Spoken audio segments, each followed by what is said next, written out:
RSI अब हम आज पढ़ेंगे।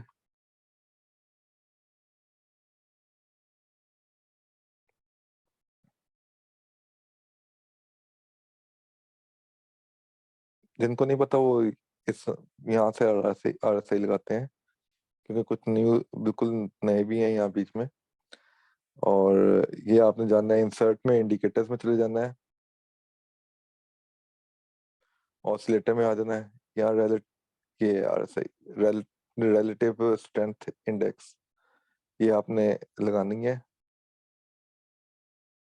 पीरियड आपने 14 ही रखना है, जो स्टैंडर्ड सेटिंग है वही रखनी है, ठीक है। क्लोज आपने अप्लाई टू क्लोज, ये सारा स्टैंडर्ड ही है। कलर जौन सा मर्जी रखना है इसका। अच्छा, लेवल्स, इसमें एक स्टैंडर्ड सेटिंग होती है 70-30 की, ठीक है। तो हम वो फिलहाल पढ़ नहीं रहे, इसलिए मैंने उसको डिलीट किया हुआ है। तो सिर्फ 50 की पढ़ेंगे हम। तो 50 के लेवल को आपने एक ऐड कर लेना है। ऐड, यहाँ से ऐड दबाएंगे, यहाँ 50 लिखेंगे, ठीक है। तो वो 50 ऐड हो जाएगा, ठीक है। और जो बाकी दो होंगे उसकी आपको जरूरत नहीं है फिलहाल, ठीक है। और बस ओके कर दें।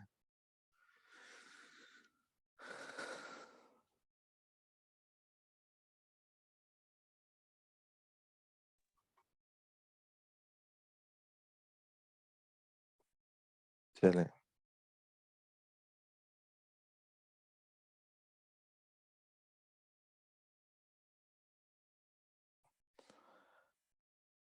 ये RSI है, ठीक है। अब RSI में ये 50 का लेवल है आपका। ये 50 के लेवल से जब भी RSI ऊपर आएगी, आपने ये कंसीडर करना है कि आपकी जो प्राइस है वो बुलिश हो गई है, ठीक है। जब भी RSI से नीचे, RSI 50 के लेवल से अपने नीचे जाएगी, तो आपने ये कंसीडर करना है कि आपकी प्राइस जो है वो बेरिश हो गई है, इसमें बेरिश मोमेंटम है, ठीक है। अब जैसे कि यहाँ, ठीक है,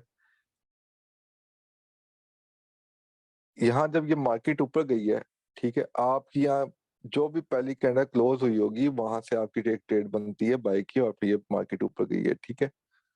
लेकिन सिर्फ इस तरह ट्रेड नहीं करते इसमें, लाइक अगर आप देखें मार्केट को, प्राइस को देखें, ये देखें, इसमें बहुत सारे फेक सिग्नल्स भी होंगे, ठीक है। ये तो चले सही गई है, ये यहाँ से ये ऊपर हुई है, ठीक है।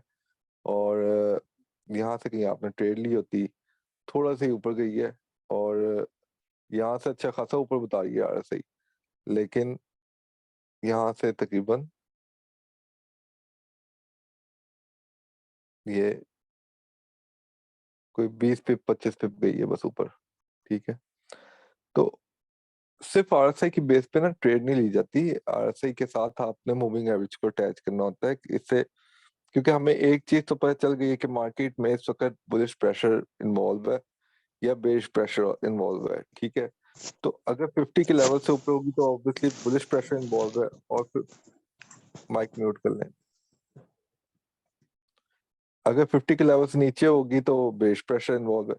अब हमने ट्रेड करनी है प्राइस के ऊपर और प्राइस की एवरेजेस के ऊपर, ठीक है। प्राइस की एवरेजेस, लाइक मूविंग एवरेजेस हमने लगाई हुई है ऑलरेडी।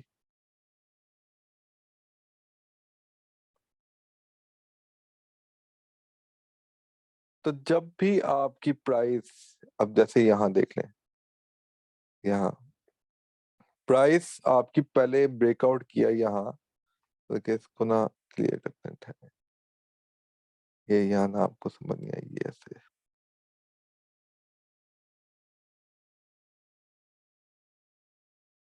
चलें, ये आ गया, ये सिनेरियो पढ़ा था ना हमने, ठीक है। जब भी प्राइस ने यहाँ से ब्रेकआउट किया, इस कैंडल ने 50 की मूविंग एवरेज से ऊपर, आपने नीचे जाके देखना है कि इसके पैरेलल नीचे RSI आपको क्या सिचुएशन क्रिएट करके दे रही है। अगर RSI भी आपने 50 के लेवल से ऊपर आ गई है, जो कि 50 का लेवल है, और आपकी कैंडल की क्लोजिंग भी 50 के लेवल से ऊपर हो गई है, देन आपने इसकी हाई को मार्क कर लेना अपनी ब्रेकआउट कैंडल की। अब या तो मैंने आपको एक चीज बताई थी कि 4 कैंडल रूल अप्लाई हो तो आपने एंट्री कैंडल की हाई से जैसे उसकी हाई को क्रॉस करे अगली कैंडल एक दो पिप आप बाय कर सकते हैं, ठीक है। लेकिन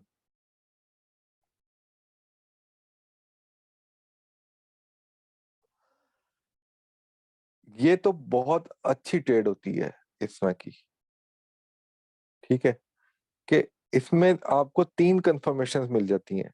नंबर वन, एक प्राइस जो है वो ब्रेकआउट करके बुलिश हो गई है, 50 की मूविंग एवरेज से ऊपर क्लोजिंग दे दी है, number one. Number two, four candle rule भी आपका अप्लाई हो गया और वो भी पूरा हो रहा है। और नंबर थ्री, आपकी आरएसआई भी 50 की लेवल से ऊपर है, ठीक है। अगर आप ये देखें,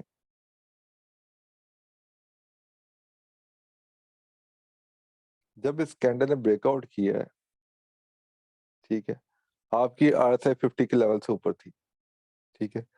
अब जब तीन कंफर्मेशन हो जाए तो फिर तो आपकी ट्रेड तो बहुत, यानी कि आप अन्यवार ट्रेड कर सकते हैं ना इसमें,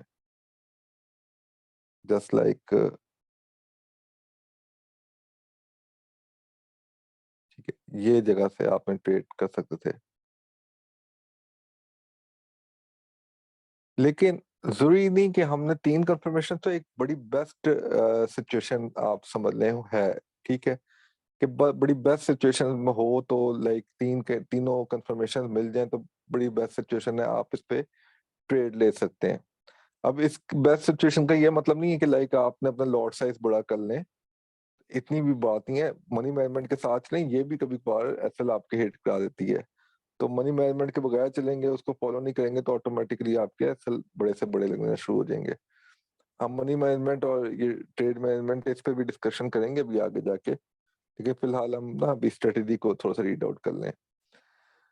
अब अगर तो लाइक ये दो कैंडल्स बीच में ना होती, ये दो कैंडल्स, ठीक है, ये टेस्ट कैंडल और एंट्री कैंडल अगर बीच में ना होती, ये कैंडल ने ब्रेकआउट कर दिया, ठीक है, इसकी हाई आपने मार्क कर लेनी है, ठीक है।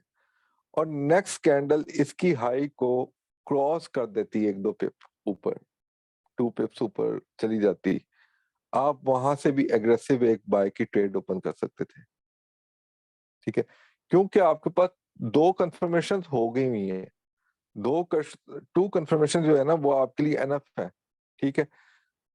नंबर वन, एक प्राइस ने ब्रेकआउट कर दिया ऊपर की तरफ मूविंग एवरेज को, उसने ये बता दिया कि यहाँ से मैं बुलिश हो गई हूँ, ठीक है, प्राइस ने।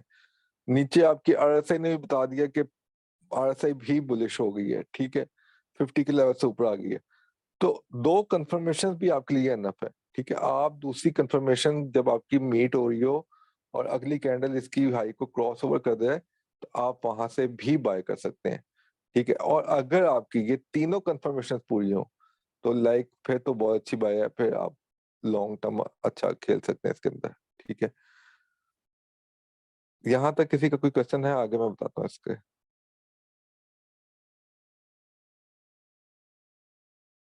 चलें, ये ब्रेकआउट सिनेरियो में था, ठीक है।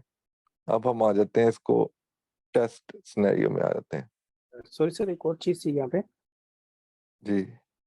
ये पहले जो हमने फोर कैंडल रूल जो पढ़ा था, इन केस अगर कहीं पे ऐसा सिनेरियो बनता है कि RSI 50 से ऊपर ना हो इस फोर कैंडल रूल में, तो हम क्या करें? तो वो भी कंफर्मेशन ट्रेड उन नहीं है, ट्रेड नहीं है, ट्रेड नहीं, आरएसआई का ऊपर होना जरूरी है। अच्छा अच्छा अच्छा, यानी कि जो पहले हमने लिखा था उसमें इस चीज को ऐड करना जरूरी है कि हमारा RSI भी 50 से ऊपर होना चाहिए। नंबर वन, आपकी पहली प्रायोरिटी होनी चाहिए प्राइस आपकी 50 की मूविंग एवरेज से ऊपर चली जाए। Got it. सेकंड प्रायोरिटी आपकी होनी चाहिए आरएसआई। थर्ड प्रायोरिटी आपकी फोर कैंडल रूल होना चाहिए। सही। चलें अगले पे आ जाते हैं।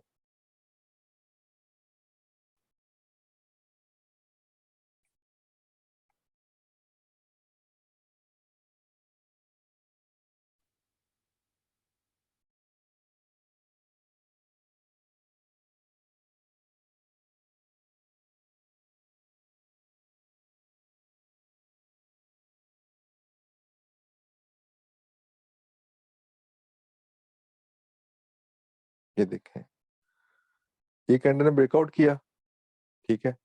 ये ब्रेकआउट के प्राइस ने नीचे आपकी 50 की मूविंग एवरेज से नीचे क्लोजिंग दे दी है इस कैंडल ने, ठीक है, इस बड़ी वाली कैंडल ने। और आपकी आर से भी 50 की मूविंग 50 के लेवल से नीचे है, ठीक है। अब जब आर से भी 50 के लेवल से नीचे है, ब्रेकआउट भी कर दी है, बस इसकी लो मार्क कर दें, जरूरी थोड़ी है 4 कैंडल रूल अप्लाई हो। अगर 4 कैंडल रूल अप्लाई नहीं भी हो रहा तो इसकी लो को जैसे ही एक दो पिप नीचे से क्रॉस करती है, यहाँ से आपने सेल करनी है। और ये आपकी देख लें यहाँ तक गई है तकरीबन, ठीक है, ये आपकी थी, ठीक है। तो ये इस बाकी वो टारगेट्स वगैरह क्या होते हैं वो मैं आपको बताऊंगा आगे। नेक्स्ट और कोई देख लेते हैं। अच्छा जी, ये भी आपका है, ये चलें, ये तो ये एसएल हिट हुआ है, ठीक है। ये वाले ये देखें, ये आपका एसएल हिट हुआ है, बल्कि ये एसएल भी नहीं हिट हुआ आपका, नहीं हिट हुआ। हाँ एसएल नहीं हिट हुआ है। एसएल क्यों नहीं हिट हुआ? क्योंकि आपने जब इस कैंडल से बाय की, एंट्री ली, आप क्या, एसएल इसकी लो से कोई 6-7 पे पार्ट पे नीचे था, एसएल नहीं हिट हुआ बल्कि ऊपर निकल गई है, ठीक है। एसएल हिट होने वाली कोई चीज देखे ना, वहां से सीखने को मिलेगा आपको। हाँ ये भी ठीक है, ये देखें, ये सिनेरियो देखें आप।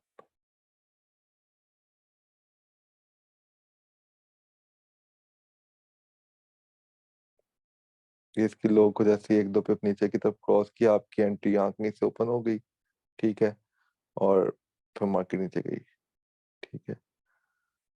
नहीं ये भी ऐसा नहीं हिट हुआ,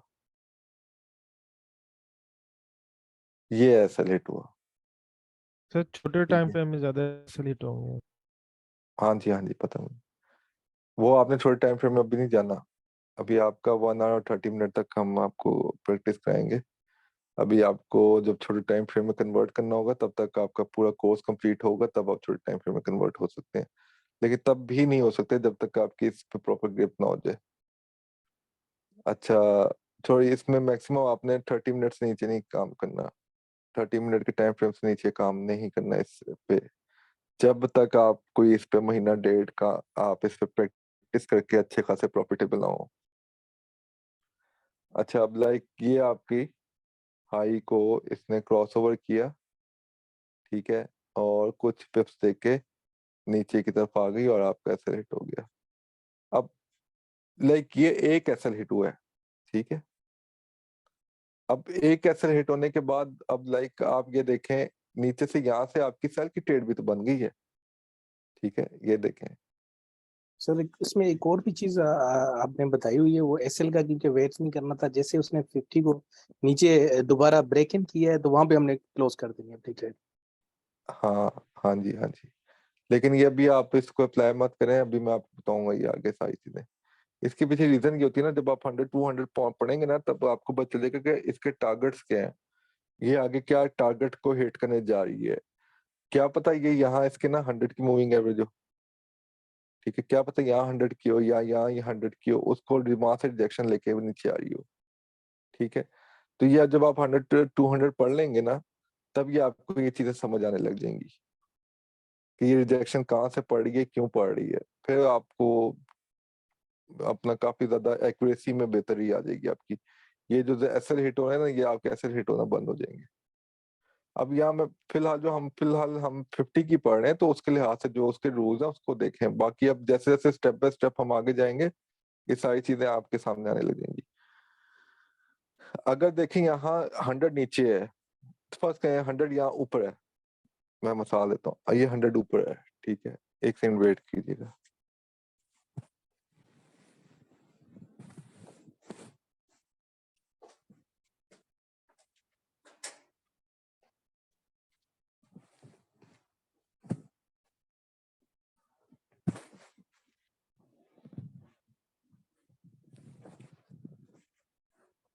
हाँ जी, अब ये देखें, पॉसिबिलिटी ये भी तो हो सकती है ना कि यहाँ 100 ऊपर हो और नीचे सारा सिनेरियो खाली हो, ठीक है, ट्रेंड बेरिश का हो, और हम बाई की ट्रेड ले रहे हैं। बाई की क्यों लें जब हमारा ट्रेंड ही बेरिश है? तो हमने तो ईयरली ट्रेड लेनी नहीं होगी, ठीक है, हमने तो नीचे की ट्रेड लेनी होगी। अगर हम बैक एंड पे देख लेते हैं, ये देखें ऊपर से गिरी है, नीचे आई है, फिर ये ऊपर गई है, और ये अपने, अब ये स्ट्रक्चर मैं बीच में अटैच नहीं करना चाह रहा, ये पीछे अपने लेवल को टेस्ट करके नीचे की तरफ गिर रही है। ठीक है, तो ऑब्वियसली ये अब भी फिलहाल इससे नीचे जाना है। ऊपर से आपकी मूविंग एवरेज, जो दूसरी चीज आपको बताई हुई है, सबसे पहले बेसिक चीज कि मूविंग एवरेज का भी रुख नीचे की तरफ है। तो ये भी आपको एक सिनेरियो क्रिएट करके दे रही है कि मैं बेरिश हूं, तो हम बाई की ट्रेड्स क्यों ढूंढ रहे हैं। समझ आई अब आपकी बात। तो हमें ये फिलहाल अपनी बाई की ट्रेड नहीं करनी थी, क्योंकि आपका ये जो सिनेरियो ना, ये बेरिश का है। तो हमें सेल की एंट्री ढूंढनी है। तो जब हमने बाई की एंट्री ढूंढनी नहीं थी, तो हमने बाई किया क्यों है। इट मीन्स कि हमारी अपनी गलती है। लेकिन अभी फिलहाल जितना आपको पढ़ाया जा रहा है उतने पे रहना, ये सारा कुछ आप इतना कंफ्यूज हो जाएंगे, आपसे ट्रेड नहीं होनी। लेकिन अभी हसन स्टेप भाई बाय ये स्टेप चले। हमारी RSI और कैंडल तो ऊपर क्लोज कर गई थी ना फिल वक्त। ठीक है, वो तो हाँ, ओवरऑल इसका लेकिन ट्रेंड आपकी बेरिश चल डायरेक्शन रहा है। क्या थी। आरएसआई तो कर गई थी, लेकिन आपकी डायरेक्शन क्या थी। बेरिश थी ना डायरेक्शन। तो डायरेक्शन बेस्ड थी, तो आपने बाय की ट्रेड क्यों लेनी है। मूविंग एवरेज तो डायरेक्शन में बिठाती है, डायरेक्शन के बिल्कुल सर, ऑपोजिट कभी सबसे भी ट्रेड नहीं करानी। बिल्कुल सबसे अपोजिट ट्रेड लेंगे तो जाहिर सी बात है उसका ऐसे हिट हाँ करेंगे। जी। नहीं, पीछे देखें वो हमेशा अप जा रही थी, यहाँ से वो डाउन हो गई। तो हमें तो यही है ना कि अब देखें वो अप डाउन जा रही है, जब वो अप जाती है तो हम अप की ट्रेड लेंगे, जब डाउन जा रही है तो डाउन की लेंगे। हाँ पीछे जी, अप जा रहा था ट्रेंड उसका। हसन भाई, तो वो जब बाकी मूविंग एवरेज भी ऐड होंगी तो वो ज्यादा पता चल जाएगा इन्हें कि 200 ऊपर है तो सेल बेरिश ट्रेंड है या आगे की बात है, इसको नीचे। छोड़ दें। सही जितने है पे हैं सही उतने पे अभी डिस्कस करते हैं ना, आगे जाके जब आपकी होगा तब आप पूछिएगा सारे क्वेश्चंस, फिर ये चीजें आपकी क्लियर होंगी। अभी वो सारी चीजें गिच मिच हो जाएंगी। चलें जी, ये आपकी थी। चलें, ये आपका ऐसा लग गया। ठीक है, जितना पड़ा उसके लिहाज से ये ऐसा लग गया आपका। ठीक है, अब यहाँ आपकी एक बेरिश की ट्रेड बन रही है सेल की। ये आपकी जितने का ऐसा लगा है उतने 1:1, जितना आपका ऐसा था वो रिकवर भी हो गई यहाँ से। ठीक है, देन आपकी ये फिर बाय की ट्रेड थी, लेकिन इसकी हाई को क्रॉस ओवर नहीं किया, तो नहीं आपकी ट्रेड बनती। ये आपकी फिर ब्रेकआउट हो गया नीचे की तरफ, यहाँ से फिर आपकी सेल की ट्रेड। ठीक है, ये आपका पहला एसएल रिकवर हुआ है, यहाँ से आपके एक्स्ट्रा प्रॉफिट आ गया। ठीक है, और ये एसएल आप बैक टेस्टिंग कर लीजिएगा, 90% एक्यूरेसी आपकी आ जाएगी। फिलहाल सिर्फ इतनी एक ही मूविंग एवरेज की। अब आपकी टेस्ट सिनेरियो देखते हैं। ये टेस्ट सिनेरियो आ गया, ये देखें। जब भी अब जैसे ये देखें ना, क्या मार्केट नीचे आ रही है, नीचे से मूविंग एवरेज बैंड होके ऊपर की तरफ मोड़ रही है। तो जब ऊपर की होगी तो अब हमें समझ आ गया कि ये अपना बुलिश की एंट्रीज होने लगी है। प्राइस भी आपकी ब्रेकआउट कर गई हुई है ऊपर, आपकी आरएसआई भी आपके ऊपर हो गई है। तो आप यहाँ से अब जब नेक्स्ट कैंडल पे देखेंगे, आपकी मूविंग एवरेज भी आपकी बैंड हो रही है ऊपर की तरफ। देन आप यहाँ से ट्रेड लें बाय की और बैठ जाएं। ऐसा आपका इधर से होगा, ब्रेकआउट की स्ट्रेटजी, वो हाँ, ब्रेकआउट कैंडल के नीचे। अब जब ये टेस्ट करने आया पहली दफा ये जगह पे, अब यहाँ आपने जो आपको रूल्स बताए हैं उसी को फॉलो करना है आपने। आपकी बेरिश कैंडल जो कि ये टेस्ट हुई है कैंडल, समझे पहले ये वाली कैंडल आएगी, ये बड़ी वाली। इसके बाद नेक्स्ट रूल, जो पहला रूल है, वो ये कहता है कि अगली बुलिश कैंडल क्लोज होनी चाहिए। ठीक है, लेकिन हमारी अगली बुलिश कैंडल नहीं क्लोज हुई, अगली भी बेरिश कैंडल क्लोज हुई है। तो जब अगली बेरिश कैंडल हुई है, तो अब हमने फिर वेट करना है कि आया हमारी कोई बुलिश कैंडल क्लोज हो, फिर हम ट्रेड लें। तो ये बुलिश कैंडल आपकी क्लोज हुई, ये बुलिश कैंडल आपकी क्लोज हुई है। अब यहाँ से आपने आरएसआई को अपनी देखना है, आरएसआई भी आपकी 50 के ऊपर है। आप इसकी हाई को मार्क करें और यहाँ से ट्रेड लें बाय की। और एसएल आपका जो ये बुलिश कैंडल है, इसकी लो से 8 to 10, हाँ 8 पिप्स नीचे होगा इसकी लो से।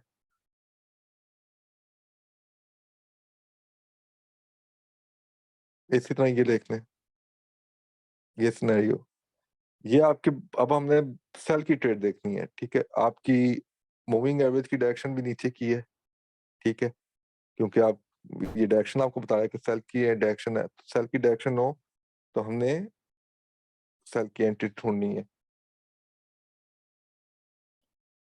तो अब जब ये बुलिश की कैंडल एक आके ऊपर क्लोज हुई है लेकिन प्राइस नीचे क्लोज हुई है मूविंग एवरेज के नीचे, अब हमने कोई देखना, कोई एक, कम से कम एक बेरिश की कैंडल क्लोज होनी चाहिए, ठीक है।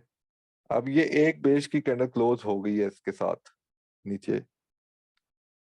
अब हमने जो सेकंड सिनेरियो हमारा कहता है कि हमने आरएसआई को चेक करना है, आरएसआई जो है इसकी लो मार्क कर लेनी है हमने, और हमने आरएसआई देखनी कि आरएसआई 50 के लेवल से नीचे है कि नहीं है। ये देखें 50 के लेवल से नीचे है यहाँ, ठीक है। तो देन हम यहाँ से सेल की एंट्री ओपन करेंगे, और जैसे ही एक दो पिप नीचे क्रॉस करेगी तो ये, ठीक है। इसी तरह ये भी आपकी एंट्री है, ये भी आपकी एंट्री है, ये भी आपकी एंट्री है। हाँ, इसने ज्यादा प्रॉफिट नहीं दिया लेकिन ये भी प्रॉफिट दिया इसने कुछ ना कुछ, ठीक है, क्योंकि इसने एसएल नहीं हिट किया आपका।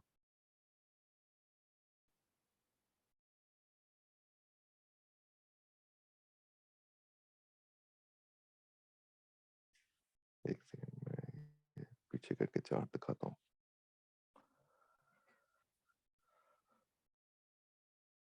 ये देखिए कौन सी थी, ये वाली एंट्री थी, ठीक है। ये नहीं नहीं, ये तो ब्रेकआउट हो गया था, ये ब्रेकआउट के बाद ब्रेक इन हुआ है, ये नहीं, ये एंट्री है, ठीक है। ये, अच्छा, ये टेस्ट कैंडल बनी, ठीक है, ये बेरिश कैंडल बनी, इसकी लो से आपने ट्रेड लेनी थी, अब इसकी लो से ट्रेड लेनी थी, अब इस छोटी सी बनी है लेकिन चले, बंद तो गई है। आपने फंस कर यहाँ से एक सेल की ट्रेड ओपन कर ली, ये आपका ऐसा लगा, ठीक, ये आपकी आरएसआई भी नीचे थी और आपकी कैंडल भी थी, और इसकी लो से आपने ट्रेड लेनी थी लेकिन इसकी लो को भी क्रॉस किया अगली कैंडल ने, ठीक है। इस कैंडल ने थोड़ा सा क्रॉस किया है, और जैसे दो पिप नीचे गई है, क्रॉस किया, तो आपने यहाँ से ट्रेड ऊपर कर, एंट्री ओपन कर ली, लेकिन क्या हुआ, नेक्स्ट कैंडल ने आके आपके एसएल उड़ा दिया, ठीक है। तो आपने घबराना नहीं है। क्यों नहीं घबराना, कि जब भी आपने ये चीज याद रखनी है, ये भी मूविंग एवरेजेस का रूल है, ये थ्री की कैलकुलेशंस है। अगर आपका एक ऐसा लगे तो आपने ये कंफर्म हो जाना है कि मेरी अगली कोई ऐसी मूव आने वाली है जिसमें मेरे एसएल की भी रिकवरी हो सकती है, और हो सकता है, पॉसिबिलिटी है कि मैं एसएल की रिकवरी करने के बाद जितनी मैंने एसएल लगाया है उसके 2 टाइम्स मैं प्रॉफिट भी गेन कर लूं, ठीक है। और नंबर 2, अगर 2 दफा एसएल लग जाए आपका, तो थर्ड टाइम जो 2 एसएल आपके लगे होंगे, वो थर्ड टाइम में वो दोनों एसएल की रिकवरी हो जाएगी मूविंग एवरेज बेस्ड स्ट्रेटजी के मुताबिक, अगर जब भी आप ट्रेड लेंगे तो। और थर्ड टाइम आपकी एसएल की रिकवरी हो जाएगी, और साथ आपके अच्छा खासा प्रॉफिट भी हो जाएगा। जितना टोटल, अगर आपने 20 पे पहला एसएल लॉस किया है और सेकंड भी आपने 20 पे किया, टोटल 40 पिप्स का आपने 2 ट्रेड्स में लॉस कर लिया है, तो थर्ड जब आपका मूव आएगी और आपने वो पकड़ ली, तो वो 40 पिप्स तो आपको आएंगे, लेकिन जितने आपने 40 पिप्स प्रॉफिट लॉस किया होगा, वो आपको 80 पिप्स आपको मिलेंगे, यानी कि 40, ये एक वेव एनालिसिस है, ये भी हम कल इंशाल्लाह पढ़ेंगे। तो ये पूरा हम ना कैलकुलेशंस होती हैं, ये थोड़ी सी मैथमेटिक्स है, उसको मैं आपको पढ़ाऊंगा, इसमें ना हमने वो अप्लाई करना होता है। तो हमें सिर्फ 40 पिप्स अपने एसएल के नहीं मिलेंगे, बल्कि जितने हमने एसएल गंवाए होंगे उतना ही हमें टीपी भी हमें मिलेगा, यानी कि उतना, यानी कि 40 पिप्स हमने एसएल लगाया तो 40 पिप्स के एसएल की रिकवरी, और साथ हमें 40 पिप्स प्रॉफिट भी मिलेगा, टोटल 80 पिप्स आपको मिलेंगे। तो ये एक चीज होती है, हमेशा भी याद रखना कि अगर एक दफा एसएल लगे आपको, फर्स्ट करें एक ब्रेकआउट किया कैंडल ने और आपने एंट्री ले ली और वो एसएल आपका हिट करा दिया उसने, तो कोई नहीं, आपकी नेक्स्ट जब सेल की अगर एंट्री बनी है, सेल की एंट्री वहां से ओपन कर लें, तो आपकी ये बाय की जो ट्रेड है, जो आपने जितने का एसएल लगाया होगा उसके 2 टाइम से कम से कम आपको प्रॉफिट देगी। और अगर आपके 2 दफे ऐसे लग जाए तो वो आपने फिर 100% कंफर्म हो जाना है कि अब तीसरी जो मूव आने वाली है वो मुझे अब कंफर्म 100% ट्रेड यानी कि प्रॉफिट देने वाली है, और ये सारे एसएल ये सारी रिकवरीज हो जाएंगी आपकी। तो ये सॉरी 3 हसन भाई, टाइम्स आपको ना सॉरी हसन जी भाई, मैं आपकी बात रोक रहा हूँ। तो आपने तो मना किया था कि ना मतलब कि इसको रियल पे नहीं करना। मैंने रियल पे नहीं किया, वैसे मैंने डेमो पे ट्राई किया। आज ना मेरा तीसरा दिन था। तो आपने जिस दिन ये पहले दिन बात की ना कि आपका एक ऐसे लगे तो आप समझ जाए कि अगली मूव आने वाली है, तो मैं दिल में सोच रहा था, मैंने कहा ये किस तरह हो सकता है ना कि मतलब कि एक ऐसे लगे तो अगली मूव बड़ी आने वाली है। तो आप यकीन करें कि बाकी जितने भी भाई हैं, पता नहीं इन्होंने ट्राई किया कि नहीं किया, मेरा आज तीसरा दिन था डेमो पे। तो आपको मैं सही बात बताऊं कि परसों मेरा एक ऐसा लगा है तकरीबन 25 पिप का। वो भी किस तरह लगा है कि मैंने ट्रेड ली है, जिस तरह आप कह लें कि यही कैंडल है, ठीक है, इसी पे आप कह लें कि इस तरह इन्हें उसने किया। तो 20-25 पिप का ना उसने मतलब कि ना मेरा एसएल खाया। हालांकि 25 पिप प्रॉफिट में आ गई है, मैंने कहा शायद और थोड़ी सी ऊपर चले जाए, पर वो नीचे आके ना एसएल उसने ना खा के ना 5 मिनट में तो कर दिया। तो अगली जैसी सेल की कैंडल बनी है, उसने 25 पिप का खाया था, उसने मुझे 80 पिप रिवॉर्ड दिया। बस ठीक है, समझ हाँ, गया मैं, मुझे पता तो है, मुझे इन वही चीजों ना, से पता है। जी जी, वो आज भी इसी तरह हुआ। आज भी उसने 5 मिनट का टाइम फ्रेम अगर खोले ना, तो आज भी उसने इसी तरह किया। तो वही आपकी वो जो 50 के करीब करीब आए, तो आके कोई डोजी कैंडल बनाए, वहां से वो मतलब कि 28 से लेके नीचे 19 तक आई है। तो वो मूव मैंने पकड़ लिया, तो वो माशाल्लाह अच्छी बड़ी चल गई है। तो वाकई वो हाँ बस ठीक है, इसी तरह है। मैं समझ गया हूँ, ठीक है ठीक है। बस अ, अभी सिर्फ हसन भाई, सीखे हैं, समझे कि बड़ा कुछ है, अभी आगे बड़ा कुछ भी आपने सीखना है, ये जी बड़ी जी, कॉम्प्लिकेटेड है। मैं ये वही सोच रहा था नोट कि क्या अभी तो करें, लिखा करें पॉइंट्स, ये ना ये लिखा करें, ये मैं एक दफा भूल जाता हूँ।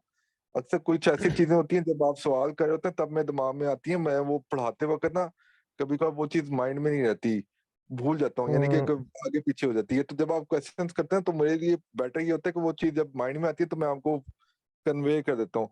लेकिन अभी जी कुछ चीजें ऐसी हैं जो अभी आगे जाके आपको सिखानी है स्टेप बाय स्टेप। जी अगर जी, मैं मैं अभी वही, आपको बता दूं वो सब कुछ आपको इतना कंफ्यूजिंग हो जाएगा आपके लिए, वो आपको समझ ही नहीं आनी, आपसे ट्रेड नहीं होनी। तो जी इसलिए बिल्कुल ना स्टेप बाय स्टेप लेके जा रहा हूँ, हर एक टॉपिक को लेके चल रहे हैं, उसके रूल्स जी पढ़ा रहा हूँ कि किस तरह उनको फॉलो करना है। आप प्रॉपरली उन रूल्स को लिखें कि किस क्या जी। रूल्स हैं, उन रूल्स को एक ना बकायदा अपना पेपर सा एक बना लें जिसपे आपके सन भाई, एक दो पेपर्स का रूल्स ही मैंने हो तो सिर्फ पूरा उसमें। मैंने अपना पूरा एक रजिस्टर बनाया हुआ, उसके ऊपर सारे हाँ बस पैटर्न ठीक है, सारे, सिर्फ रूल्स लिखें, सिर्फ जी जी, रूल्स रूल्स भी पैटर्न सारे वैटर्न, लिख रहा हूँ। बस रूल्स लिखें। और जब भी ट्रेड लगानी हो वो रूल्स आपने एक रीड आउट करने हैं डेली, कोई 1-2 महीने सुबह जब आप ट्रेडिंग पे बैठने लगे तो आपने रूल्स पढ़ने हैं, उसके बाद ट्रेडिंग पे बैठना है। उससे ये जी होगा फिर उसके बाद आपको जरूरत नहीं पड़ेगी इन चीजों को पढ़ने की, वो आपके दिमाग में बस जाएगी, ठीक है। तो ये एक दफा बस आपको शुरू शुरू में जरा थोड़ी सी होगी तकलीफ, आगे जाके ये जरूरत नहीं। अब जैसे लाइक अब यहाँ मैं आपको चार्ट दिखाऊं तो हम लोग ना ये लाइंस भी नहीं लगाते, ठीक है, ये लाइंस भी नहीं लगाते, स्ट्रक्चर की जरूरत ही नहीं है, ऐसे ही देख के पता चलता है कौन से लेवल से क्या होने वाला, ठीक है, तो हसन भाई आइडिया एक होता है। क्वेश्चन है। जी जी। हमने अभी जो ईएमए ब्रेकआउट था उसमें देखा था कि तीन हमें वो मिल जाए, मतलब जो एक आरएसए की हमें फोर वो कैंडल रूल मिल की जाए। बात करें ना, जी, मैं अभी ये वो नहीं वो जो था ना कि तीन अच्छा 3 क्या, कंफर्मेशन मिल जाए, जी ठीक तीन है। कंफर्मेशन मिल जाए अभी जैसे हम लेकिन अगर हम ईएमए टेस्ट की बात कर रहे हैं तो इसमें हमने पढ़ा था कि हमने जो पैटर्न्स कैंडलस्टिक के जो है आपने बताए थे वो बन जाए और साथ में आरएसए भी बन जाए। तो इसमें मतलब दो कंफर्मेशन इसमें भी हो सकती है ना, मतलब हाँ अगर नहीं आरएस वो सही। ठीक है, वो ठीक है, वो हर जगह बनेगा आपका, वो हर जगह बनेगा, लेकिन फिर भी आपके एसएल तो हिट हो जाते ना। ये जब भी टेस्ट करने आएगा कोई ना कोई आपको कैंडलस्टिक पैटर्न दे देगा। हसन भाई, अगर आप पाँच जी 5 मिनट खोले ना, तो ये एक ट्रेड ली थी, तो वो दिखा दें तो उस पर पता लग जाएगा। यार पता है क्या, चलिए 5 मिनट में आते हैं, फिर आप बड़े चीजें आपको इकट्ठी बतानी पड़ जाएंगी, लें जी। हाँ, ये सामने एक मिनट है, मैं आपको अंडरलाइन करके दिखाता हूँ। ये वाली जो तो बनी थी ना, ये वाली, इस पे मैंने ट्रेड ली थी। तो हाँ आरएसआई तो को देख देखे के, देखे ना, ये अब वहाँ इवनिंग स्टार बन गया, ठीक है। जी जब भी आपके इस तरह के टेस्ट करने आएगा ना कोई ये देखे एंगल फ्लिप बन गया, ये भी इवनिंग, ये मॉर्निंग स्टार कोई बन ना, गया। ठीक है। जी ये था बच्चा का था मॉर्निंग स्टार है लेकिन बन गया, ये एनगल्फ बन गई, ठीक है। और लाइक कोई ना कोई पैटर्न बन जाता होता है, जब भी टेस्ट करने का पैटर्न बन जाता है, पैटर्न की टेंशन नहीं लेनी, वो सिर्फ आपको पहली दफा में था। हाँ, मॉर्निंग इवनिंग स्टार अगर बन जाए ना तो वो एक बड़ा अच्छा सिनेरियो बन जाता है, वो वही ना, वो 3 कैंडलस्टिक। कंफर्मेशन हो गई थी ना, हाँ, वो एक तो बड़े वो अच्छा डोजी बन गई, पैटर्न बन इवनिंग जाता है। स्टार RSI नीचे, तो फिर तो वो कंफर्मेशन ज्यादा क्योंकि थी। मैं आपको ना ये कैंडलस्टिक पैटर्न्स नहीं पढ़ा रहा, क्यों नहीं पढ़ा रहा, क्योंकि मुझे उसकी ना जरूरत नहीं है, वो आप लोग